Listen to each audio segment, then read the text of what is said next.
compromisso de hoje nesse canal YouTube, com a pergunta de Fábio Júnior, o cantor ou jogador de futebol. Fábio, você, ele mesmo. Dunker, poderia falar um pouco sobre o desenvolvimento da criança na perspectiva da psicanálise e os contos de fadas? Ótima questão clássica. Eu recomendo de saída para vocês o texto do Bruno Bettelheim, Psicanálise dos Contos de Fada, um clássico. E temos também um trabalho mais moderno da Diana Corso, Mário Corso, sobre psicanálise dos contos de fada, que me parece assim mais contemporâneo, mais rico inclusive que o trabalho do Bruno Bettelheim. Mas vamos colocar algumas linhas gerais e em seguida nos deter sobre um exemplo, um caso modelo. Em linhas gerais, os contos de fada, que a gente poderia dizer assim, as fábulas, as lendas, as parlendas, as tradições orais de acalanto, tudo isso faz parte de uma espécie de saber de transmissão imemorial, pelo qual particularmente as mães acolhem seus filhos e introduzem um material significante, mas também um material em termos de imagem, para que elas possam atravessar os diferentes momentos críticos do desenvolvimento. Não é à toa que eu comecei falando em acalanto, porque é aquela lalação que a criança tem no começo, né, que é um esboço de fala, e do outro lado encontra uma espécie de eco, de reverberação, né, nas cantigas que vão passando, em geral, né, de mãe para filha, e que tem essa função pacificadora. Por quê? Porque ali a gente encontra um certo ritmo, ali a gente encontra uma certa alternação entre presença e ausência, ali a gente encontra o contato corporal com a respiração, ali a gente encontra a prosódia, são vários elementos que são muito importantes ali para o contato bem inicial, bem dos primeiros momentos, né, da maternagem. Mas os contos de fada, elas vão então mudar o universo, né, introduzir um universo mais simples, num certo sentido, porque a gente vai ter reis, rainhas, príncipes, duques. O que é isso? É uma redução, né, da sociedade. A sociedade a suas divisões mais simples e mais visíveis e que aparecem então exageradas. Outra redução importante é aquela que vai passar do universo antropocêntrico, o universo humano, para o universo dos animais. Isso faz com que a criança adquira uma certa assim, afinidade identificatória com esses animais. Vamos lembrar de como Perrault, no século XVI francês, né, e inventa as fábulas como parte da educação das crianças, como parte de uma educação moral que não precisaria ser logo de início religiosa, cristã, baseada no mito, né, diretamente expresso pela Bíblia. Então, como é que funciona esse arcabouço moral, mas também de palavras, de imagens, de situações conflitivas que a gente vai ver refiguradas nos contos para as crianças? E vamos pegar um caso como um clássico, né? Aliás, meus alunos já fizeram pesquisa sobre isso e quase sempre dá como personagem mais interessante, né? Não a princesa, não os porquinhos, mas o lobo mau. O lobo mau é aquele com quem a gente tem maior interesse, vejam só. Até para criticar essa ideia de que a gente aprende tudo por identificação e afinidade. Não, o lobo mau, ele é uma figura que representa a transgressão da lei, né? Representa o lado animal incontido, que vai fazer uma coisa errada, que vai comer os porquinhos. E a gente tem os 3 porquinhos. E qual é a discussão ali, né? Quer dizer, você faz a casa rapidamente de palha e isso não te protege. O lobo vem e vai te pegar. Você faz a casa de madeira rápido e vai brincar e vai tocar flauta na floresta, o lobo vai vir te pegar. Ou seja, A casa que é legal é aquela que demora mais tempo. O que você está ensinando aí? Né? O valor do amanhã, o valor do trabalho, o valor do que o Freud chamava de princípio da realidade. O que é o princípio da realidade? Ele não é uma verdadeira oposição ao princípio do prazer, mas essa oposição é como a criança vive isso. Vive ou brinco, ou então que eu faço uma coisa que mais à frente vai me proteger, afinal a proteção é tão importante assim, não vou me preocupar muito com isso. Então o que ela tá, que o conto está ensinando? Né? De que você adiar o prazer, você pospor o prazer, é algo que te dá um sentido de realidade. Ao passo que realizar o prazer imediatamente pode trazer consequências, vamos dizer assim, desagradáveis. É parte da instrução, é parte da emancipação da criança como um sujeito aprender essa tensão, né, entre realidade, princípio da realidade e princípio do prazer. Veja como então você passar isso para a criança é importante. Muitos pais, e até mesmo às vezes algumas escolas, dizem assim: mas quando eu conto histórias envolvendo o lobo, meu filho chega em casa e ele fica muito preocupado. Ele me faz perguntas sobre o lobo, ele começa a ter medo do lobo. Às vezes, à noite, ele acorda e diz: pai, mãe, eu não estou conseguindo dormir porque eu tô pensando no lobo ou eu sonhei com o lobo. Muitos pais dizem assim: qual é a solução para esse problema que está afligindo meu filho? Vamos cortar, vamos censurar a narrativa do lobo. É um raciocínio protetivo, é um raciocínio de vamos tentar assim eliminar a causa do problema. Só que o que os pais não estão vendo nesse procedimento é que o lobo é um suporte imaginário, né, que dá uma forma para uma angústia que a criança já está sentindo. E que é uma conquista psíquica, você passar da posição em que você é desperto por um sonho mau e que você não consegue nem contar para o seu pai ou para sua mãe, você simplesmente acorda assim de madrugada com medo, né? Medo sem nome, medo sem objeto, mesmo medo sem forma. Quer dizer, isso é muito pior do que, afinal, do que eu tenho que me prevenir? Do que eu tenho que ter medo? Não sei. No fundo, a resposta é, de algo externo, que pode me pegar, tem lobos fora, mas tem lobos dentro. Tem lobos que me acossam por dentro, tem lobos que me fazem pensar em coisas malvadas, tem lobos que representam a minha hostilidade. Então, veja, há todo um trabalho na criança de comparar a sua hostilidade com a hostilidade do outro. Isso é importante para a conquista do desejo, para a conquista da sua autonomia, para o seu crescimento. Então, quando ela sonha e consegue dizer assim: eu tenho medo do lobo, a gente não deve olhar para ela tá com medo. A gente deve olhar também para o fato de que ela consegue nomear esse medo. E ao nomear esse medo, ela introduz o medo imediatamente numa história, numa narrativa. Isto é igualmente muito importante, porque uma narrativa, a forma narrativa, que é também a forma dos mitos, daí a afinidade entre os mitos e os contos de fada. No fundo, os contos de fada elas são uma versão moderna dos mitos. Os mitos têm um começo, tem um meio, um conflito, mais um conflito, e tem um fim. Ou seja, você observou já o Lévi-Strauss, os mitos são maneiras de solucionar problemas e de explicar origens. De onde viemos, quem somos, para onde vamos. Então, no fundo, contar histórias de fadas para crianças é essencial para a formação das suas teorias sexuais infantis. Isso vai produzir material para ela perguntar de onde vêm os bebês, né? Qual a participação dos pais nisso? Os pais precisam estar juntos? Precisam estar... E se eles forem separados? E se um dos pais não está presente? Branca de Neve e os 7 Anões. Uma história que começa com uma órfã. A gente vai dizer, puxa, não é uma ideia tão agradável da gente introduzir para uma criança, uma menina que é órfã, está nas mãos e nas mães de uma madrasta. Muito importante.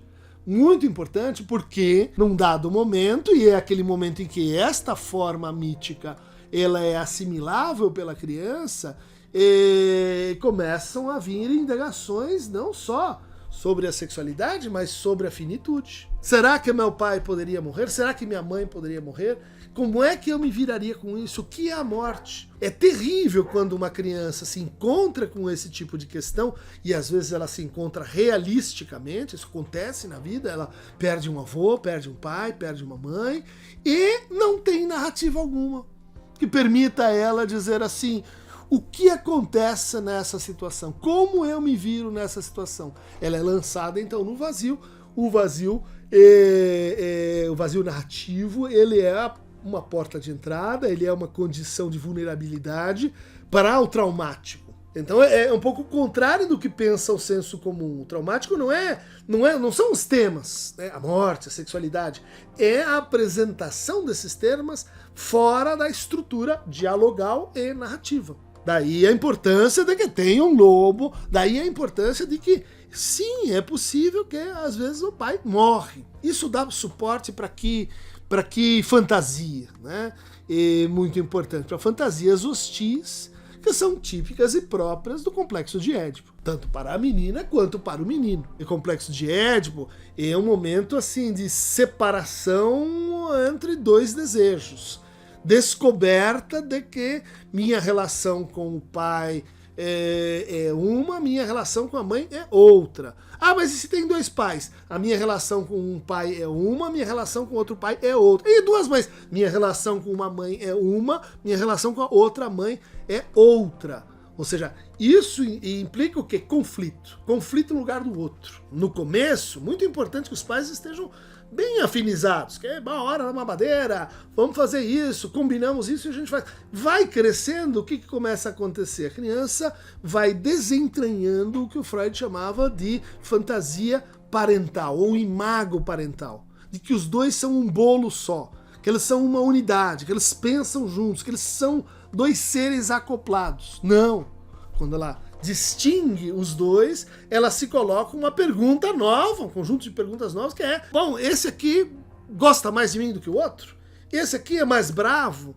Eu gosto mais desse aqui? Eu não gosto mais daquele lá? Como é que eu equaciono as coisas? Há 3 lugares, na verdade há 4 lugares, porque tem eu, tem a mãe, tem o pai, e tem um lugar quarto, que é o lugar do falo, que é o lugar onde se resolvem as questões relativas ao desejo. Ou seja, o que ela quer no fim das contas se não quer a mim? Eu falo. O que ele quer se não é a mim? Eu falo. O que eu quero se não é nem essa nem essa? Eu falo. Né? Posição quarta na estrutura elementar aí da criança. Mas vamos pensar então em um pouco à frente, né? Nesse conto. No fundo é uma versão medieval, né, de Branca de Neve e os 7 Anões. Muito importante a gente ter em mente que todo contos de fada, todo conto, né, maravilhoso, todo conto de fada, ele tem várias versões. E na medida do possível é interessante apresentar essas versões diferentes. Então, como filme, como história em quadrinho, como história narrada, como história lida, né? Nisso a criança vai sendo introduzida a versões do mesmo, que ela também pode produzir a sua versão, a sua expressão para aquele conjunto de problemas. Mas na expressão medieval, né, Branca de Neve é a história de um conde e uma condessa, onde há o desejo, né, de uma filha branca como a neve, com as faces vermelhas como 3 poças de sangue, cabelos negros como estes 3 corvos. O encontro então de Branca de Neve, a menina, com o conde e a condessa que passam numa carruagem. A condessa deixa cair as luvas e Branca de Neve vai buscar as luvas, e nisso o cocheiro arranca e vai embora. Então qual é a moral incipiente nessa história medieval? O conde, que estava se interessando pela Branca de Neve, encontrando na Branca de Neve um suporte para o seu desejo de ter uma filha, e a condessa responde a isso violentamente, arrancando com a charrete, com os cavalos, né? E deixando a Branca de Neve sozinha na poça, né, de sangue, ela branca como a neve, e esse contraste branco e vermelho, eu queria que vocês já retivessem ele aí para a gente pensar a comparação com a versão romântica trazida pelos irmãos Grimm, lá no século XIX. A rainha pica-se com a agulha e o sangue cai sobre a neve. Uma filha branca como a neve, rosada como sangue e com cabelos cor de ébano. Vejo aqui o trabalho de metonimização do corpo da criança, né? Os seus traços: branca como a neve, rosa como o sangue, cabelos cor dessa mineral que é o ébano. Por que ela tem que ser apresentada desse jeito? Porque a gente sabe que o complexo de Édipo, ele é, no fundo, uma grande metaforização, uma grande substituição, né? É uma regra de 3 que poderia ser posta assim: o pai está para a mãe, assim como a mãe está para X, sendo X eu. E esta dupla relação vai se resolver em: existe um como ser, que eu posso vir a me tornar, meu ideal de eu, aquela posição em que eu reconquistaria esse lugar privilegiado de falo para a mãe, desde que eu recalque o falo, desde que eu coloque o falo no campo do outro, mas no inconsciente. Ou seja, desde que eu renuncie ao falo. Essa é a questão, vamos dizer assim, central na operação metafórica. Mas antes da operação metafórica, o que o conto está fazendo?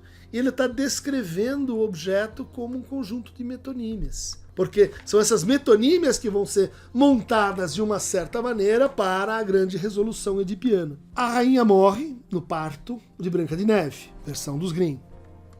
O rei casa-se com a madrasta. Madrasta começa a sentir-se ameaçada aos 7 anos. Olha só que interessante. Por que será que a madrasta começa a sentir ciúmes da Branca de Neve, mas não é quando ela é um bebê? É quando ela começa a crescer e se tornar uma mulher. É, portanto, a madrasta, não a menina, aquela que dá o primeiro gesto de dizer: opa, aqui está vindo uma mulher. E eu não estou gostando disso.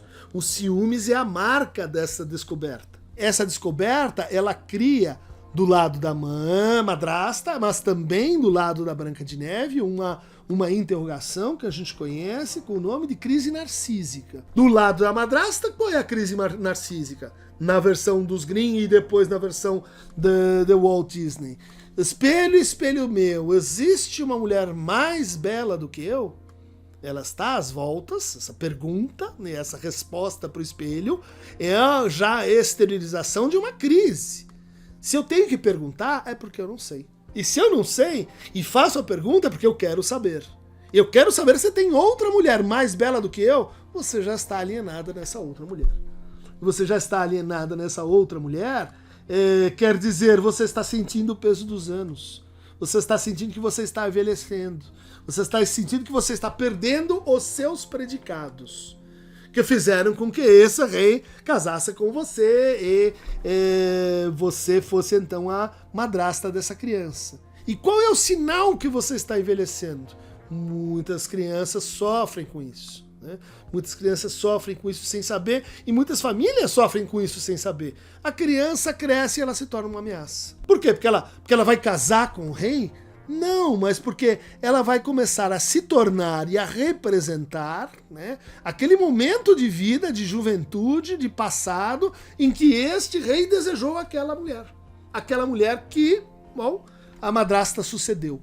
Então Branca é uma retomada desta outra estrutural, que existe sempre, né? Que foi aquela que esse homem amou antes de mim, aquela que esse homem desejou antes de mim. Outro detalhe da versão romântica, né, é que a ordem ao caçador e a prova, né, de que ele teria matado a Branca de Neve é que traga-me os pulmões e o fígado de Branca de Neve, não o coração. Veja, essa é uma invenção do Disney, né?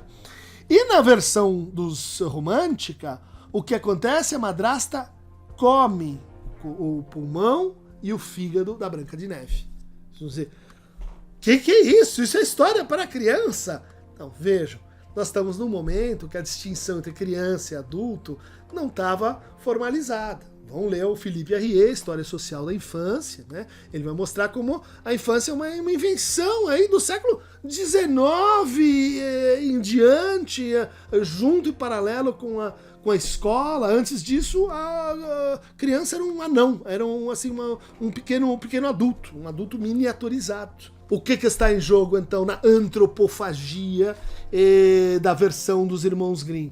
Se tornar bela e jovem de novo. Adquirir os predicados que ela perdeu. O abandono na floresta é a descoberta dos 7 anões, já estão lá nos Grimm. Ela come, bebe, dorme um pouco em cada uma das camas dos anões. Ela é acolhida pelos anões. A maçã envenenada é a sedução da bruxa. Tudo isso já está lá. A bruxa é o quê? É um semblante da madrasta. É quando a madrasta ela se revela como ela é, né? A verdadeira bruxa. Só que quando ela se revela como ela é, ou seja, quando a mãe se revela como ela é, como aquela que substituiu a mim no meu desejo, Branca de Neve, ao lado do pai, quando ela se revela como tal, como bruxa, eu não a percebo como bruxa. Eu a percebo como uma velha senhora, como uma avó, olha só, que já envelheceu, que soube envelhecer, que soube entender a lógica da substituição entre as gerações. Olha quanta coisa está sendo ensinado aí, não é só para criança. É para criança, mas também para o adulto que está contando essa história e que muitas vezes não se dá conta do que está falando. A maçã vai torná-la, então, mais bonita, ela dorme e o que acontece é, como na versão do Disney, morte da bruxa e o beijo do príncipe. Esse beijo que acorda, esse beijo que desperta. O que vai estar aí colocado nesse tema do despertar? O Freud vai tematizar isso várias vezes, né? É o despertar da sexualidade. A sexualidade que aflora no complexo de Édipo, que é vivida com sonhos, com pesadelos, com confrontações diretas, com má educação, com birra, e de repente a criança se pacifica. Por quê? Pela operação da metáfora paterna, que é uma operação de recalcamento. Todos esses desejos vão então ser colocados embaixo do tapete. Daí a importância de que nesse processo a gente dê para a criança versões, né? A gente dê para a criança símbolos, trocas, substitutos dos grandes conflitos que estão ali sendo mobilizados.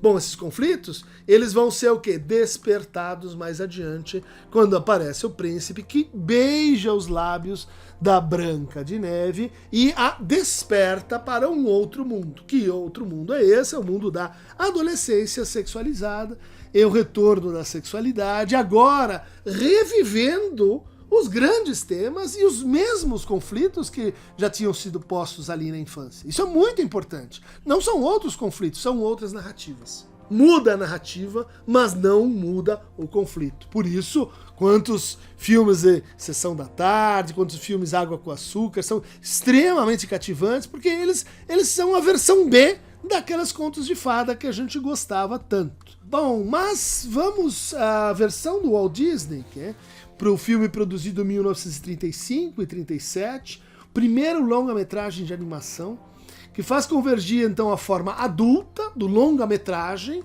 com o que já existia então a forma infantil do desenho animado.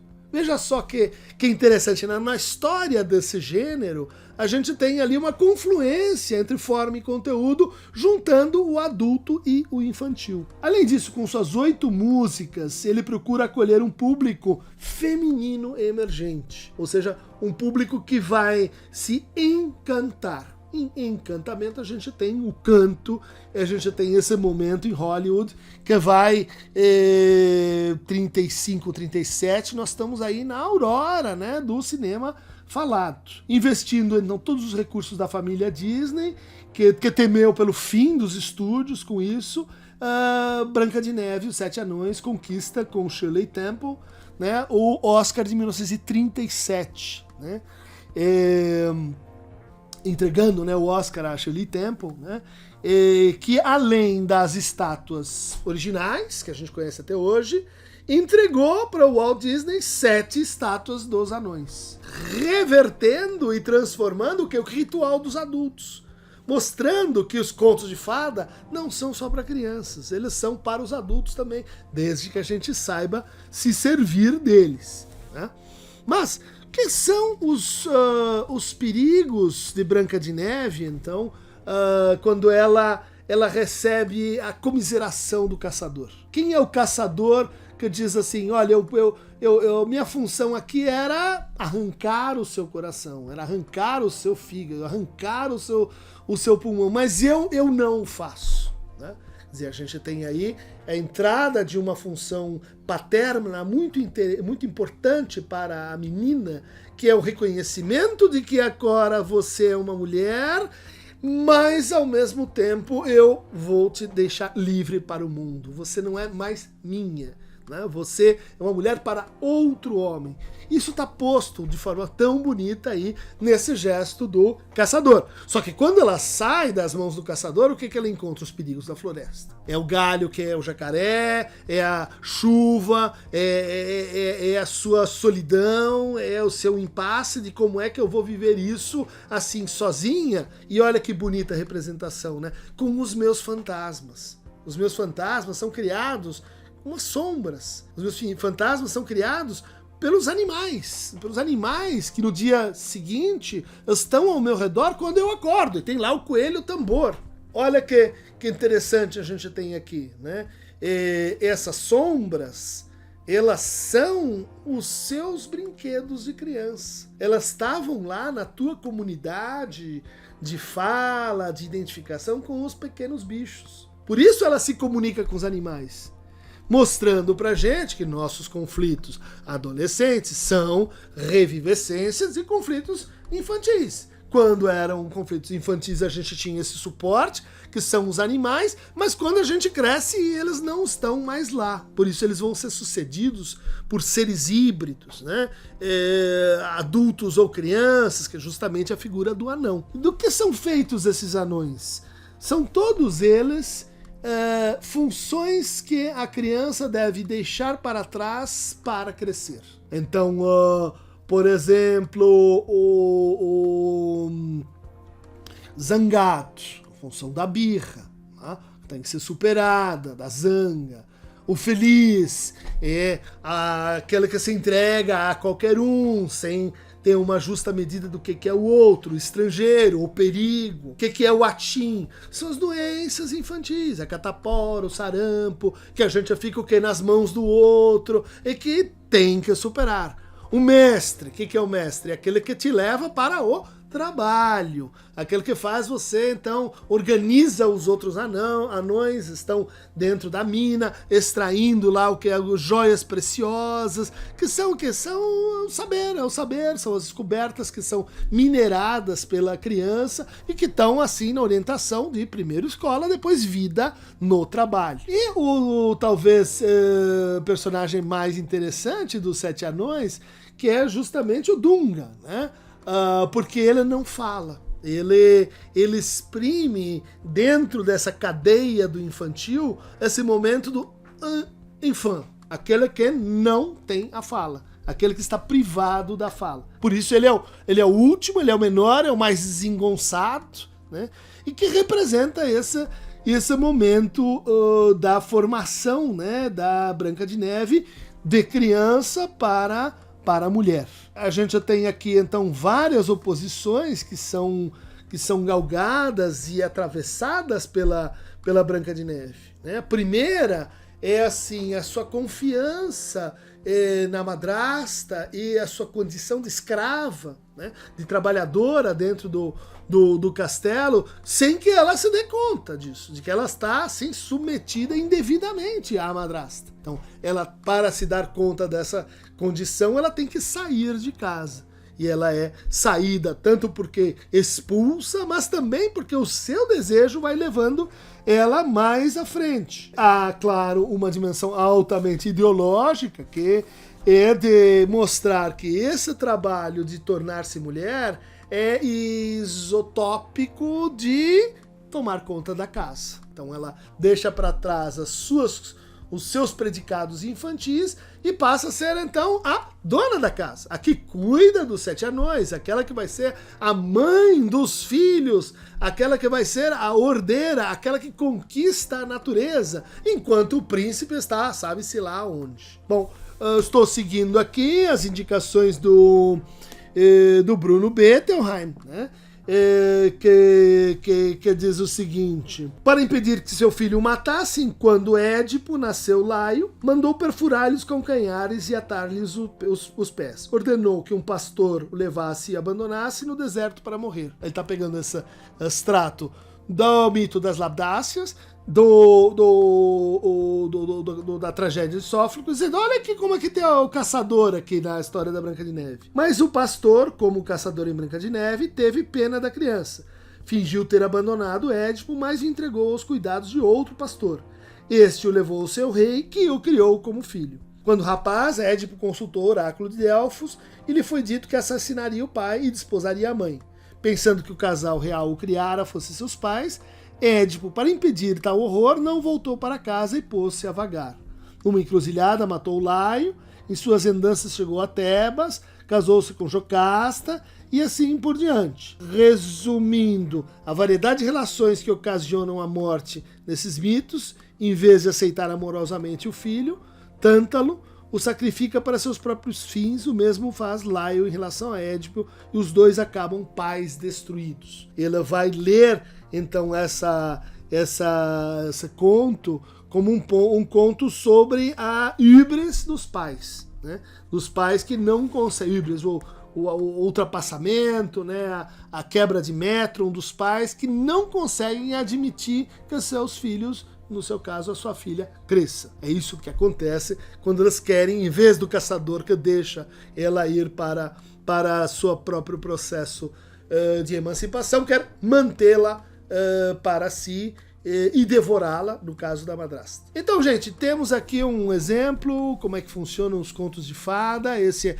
é só um caso, cada conto de fada é como uma medicação, né? Ataca um ponto específico, né, do complexo e da constituição do sujeito. Então, pais e mães deveriam ter assim um armário com bons contos para bons momentos ou para maus momentos, né? Assim como quando você precisar de mais contos e mais fragmentos solucionásticos, clique aqui, Aqueronta Movebo.